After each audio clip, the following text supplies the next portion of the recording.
What's up, Huskies? Today we're back with another episode of our Sports Talk podcast. We're going to be going over the first day of free agency.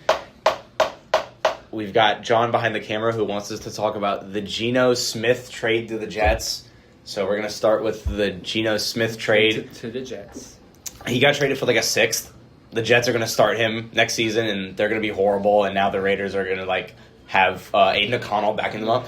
But aside from Geno Smith, they've actually done really good this free agency. They signed Tyler Linderbaum as well. They started like John Spytek is actually woken up and realized that you need to invest in the positions that you have weaknesses in, and that was their entire O-line. It was horrible last season. Yeah, and the defense too. They signed a couple key players on the defensive side, like Jalen Naylor and the Kobe D. Yeah, they brought in Jalen Naylor to booster their receiving room. They've got Brock Bowers, Jalen Naylor, Trey Tucker.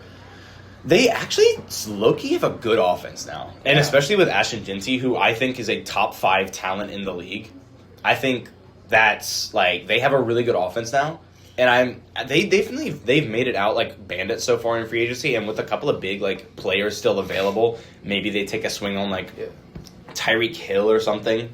They have the most money to spend, and they've already been spending a lot of it as well. If they can get Tyreek for a minimum, I think that's the W for any team. Absolutely, yeah. I mean, I don't know how healthy he'll be, but I mean, he's definitely a good talent when he's around. And I mean, speaking of other wide receivers that have been taken so far, we've seen 2 big ones. Wan'Dale Robinson to the Titans, which was that was pretty heavily implied that was going to happen. Yeah, a lot of people were he was kind of the best kept secret in free agency. The Titans needed a wide receiver. He was probably the best one on the market. He just had his second straight 1,000-yard season with the Giants. He's a very productive receiver. Yeah. And then Mike Evans to the 49ers. Mike Evans. Yeah, bro, that's I'm a Bucs fan. I started crying. I actually started crying in the middle of my third period. There's a photo I literally sent. I actually started crying. That's not a joke. I'm going to miss Mike Evans. I'm so happy he went to a team that is also, contending for a championship, though. Give him a chance to get it. The Niners are contending for a championship. Yes, they are. Could be. They are. But that's what they say all the time, right? I think they're absolutely contenders. If they make some other moves as well, Brock Purdy's a good quarterback. He better give up 13, though. I don't want to see Mike Evans in another number. They potentially might release Trent Williams, or not yet. No, they might trade him. I definitely think they probably should. He's 38 years old. He's getting paid a lot of money. He's just not going to be around much longer. Get some value while you can. Kenneth Walker to the Chiefs. That one, I mean, I think the writing was definitely on the wall. Yeah. His GM was literally drunk trying to negotiate the contract with him at the Super Bowl parade.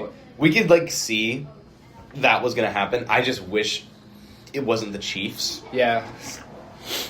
But that really just means that Jeremiah Love's stock is through the roof as well. Because if the Chiefs thought that they could get Jeremiah Love at number 9, they wouldn't have signed Kenneth Walker. So the fact that he's definitely going to go at pick 3 or pick 4 to the Cardinals or the Titans. Now the Chiefs can draft a wide receiver potentially. Will one fall there? I think Jordan Tyson could fall to number 9. Or who would they draft if they could? It would be Cardinal Tate will likely go to the Giants. I think. You have Jordan Tyson out of ASU that could go there as well. Malachi Lemon is also a top 10, top 15 prospect. It would probably be Lemon if it was any receiver there. I think that's the most likely one. And other receivers, I think the other really big move for receivers was Alec Pierce re-signing with the Colts on that massive contract and really just screwing the A.J. Brown market as well. Because now that the top receivers are off the market, if the Patriots were to go after someone like A.J. Brown, and especially considering the DJ Moore trade that just happened where they went for a second. Wait, who did he get traded to? He got traded to the Bills. Oh, yeah, the Bills. And they gave up a second, so now the Patriots basically have to pay a premium if they want A.J. Brown, because I do not see the Eagles backing down from a first-round asking point. Do you think they would really give up A.J. Brown at this point? Absolutely. They would trade him. They just want a first and I think a third for it, which is... I think that's too much, but I definitely think the Patriots would do that. A 2027 first and a 2028 second. Yeah, because they don't have that high of a pick. Yeah, and they're in win now mode. They want to capitalize on this window while they have it. Yeah. They definitely need an alpha receiver. I think probably the only other like really big move so far, obviously, Max Crosby to the Ravens. What's up, Huskies? It's Jacob here. I have to correct myself from earlier because a lot of things went down after I was done recording. I'm here with my friend Brody. We just got Jack in the Box. So I have to correct myself. So earlier I talked about the Max Crosby trade. Max Crosby did not get traded. The Ravens rejected the trade after it was revealed that Max Crosby failed his physical. He's still dealing with that ACL injury he sustained a couple of months ago, and the Raiders, I guess, the Ravens just decided that it wasn't good enough. He wasn't good enough, and so they canceled the trade. The Ravens get their 2 first-round picks back.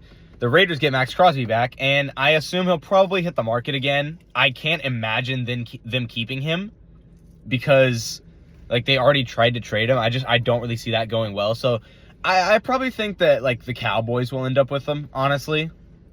But I think he'll be gone in a few days again. It's absolutely crazy that he got traded, and then they just were like, yeah, we don't like your physical, actually, so we're just going to cancel the trade. A bunch of teams are already saying that it's like BS from Baltimore, and they shouldn't have backed out, but they did, and, you know, it's just a whole mess right now. So, yeah, Max Crosby, no trade.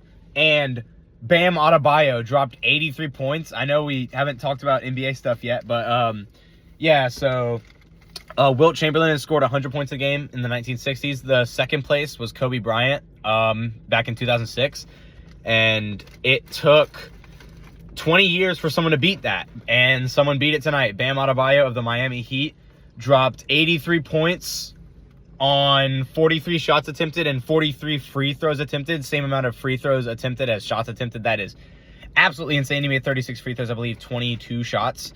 But yeah, just absolutely unreal stuff tonight in the NBA. Bam Adebayo just out of nowhere erupted against the Washington Wizards, and Max Crosby just decided that he's not going to get traded, actually, because his ACL is still a little screwed. So, yeah, just had to correct myself there. This is Future Jake signing off. Raiders might have had the best free agency. I really do think they did. The Raiders so far have had the best free agency. They've had a lot of cap space, too, from the previous year. Yeah. The only there's been a couple of smaller moves as well that definitely can help their teams for the better. 2 running backs, Rico Dowdle to the Steelers and Travis Etienne to the Saints. Yep.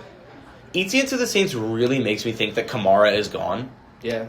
I just don't know where he would go because the Broncos re-signed J.K. Dobbins. So I really, really like Kamara to the Cardinals. I don't know if they'll do it, considering they also re-signed their guy. Maybe the Seahawks take Alvin Kamara. That's not a bad idea, honestly. Because they need especially with how play-action heavy Sam Darnold is, and with Kamara being as good of a pass-catching back as he is, that's not a bad idea at all. And they need a running back, too. Yeah. But honestly, even without a good running back, I'm pretty sure they're still Super Bowl contenders. Yeah, I think the Seahawks are definitely still the favorites to make it out of the NFC. No, I would say the Rams. I would say the Rams. Yeah, it's the Rams as of right now. Yeah. I mean, with the Seahawks, Charbonnet tore his ACL, so we know he's injured, at least for more than likely the start of the season. Yeah. They have George Halani right now. They'll definitely target a running back on like day 2 or day 3 if they don't sign one. But the Seahawks, they're going to be fine. Kenneth Walker was a big deal, but they will be completely fine. They'll be fine. And then I think the final like funny signing that we should talk about real quickly is Tua to the Falcons. The Falcons love their lefty quarterbacks for some reason. Yeah. Michael Penn. And it's so funny that this is like one of the most injury-prone QB rooms. And who's their QB3 going to be? Like Desmond Ridder or something? Like, I unironically really like Tua to the Falcons. I think this is the perfect like Daniel Jones situation where like it's a good enough offense. You have Bijan, you have Drake London, you have Kyle Pitts around him. Yeah. And Tua is a capable quarterback. Yeah, like as bad as he was at times, he can really absolutely produce. We've seen him lead the league in completion percentage and passing yards. He can put up numbers. If he puts up that numbers again, then like the Falcons might be a dangerous team. No, yeah, the 2027 offseason, if Tua plays even somewhat like Daniel Jones this season where people were like calling him like an MVP contender, I think even if he just puts up average numbers in this offense, he'll sign himself up for like a very good situation. It might be like the Colts last year, basically, right now. Yeah, I think that he definitely is the Falcons are like they're a really good offense, Yeah. right? Even though they lost Darnell Mooney, they brought in Olamide Zacchaeus from the Browns. They still have Pitts. They still have London. They're going to re-sign Bijan soon. Yep. The Falcons definitely. I really, really do like the Tua signing. Unironically, I think he's very capable. And then they just need a better defense, or is their defense good? Yeah, pick up some defensive players. And we'll see how things progress as free agency goes along. But I'm really excited for what we've seen so far. I think the Raiders have made it out like bandits, and I am just really excited to see how things unfold in the next coming days as we've got some more players that need teams. Yep. But yeah, that'll be all for today. Thanks so much for tuning in, and we'll come back in next week when free agency starts to wrap up.